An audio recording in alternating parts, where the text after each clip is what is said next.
అందరికీ నమస్సులు.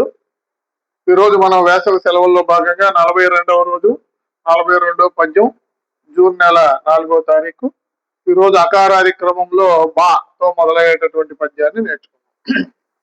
బలవంతుడ నాకేమని పలువురితో నిగ్రహించి పలుకుట మేలా, బలవంతమైన సర్పము చలిచి మల్ల చేత జిక్కి తావదే సుమతి. మరోమారు, బలవంతుడ నాకేమని పలువురతో నిగ్రహించి పలుకుట మేలా, బలవంతమైన సర్పము చలిచి మల్ల చేత జిక్కి తావదే సుమతి. దీని భావం, ఎవరు కూడా నేను బలవంతుడు అని విర్రవేగకూడదు అని.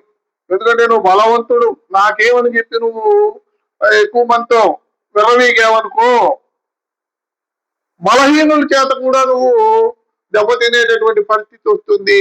ఎలాగంటే బలవంతమైన పెద్ద సర్పము చిన్న చిన్న చలిచీమల చేత చిక్కి చనిపోయినట్లుగా ఎంత బలవంతుడైనా గర్వపడితే ఏదో ఒక రోజు మనం బలహీనుల చేతిలో దెబ్బతినాల్సి వస్తుంది.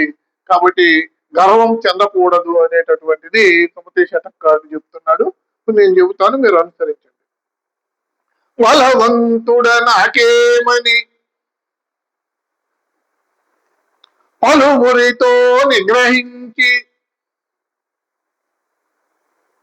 పలుకుట మేలా,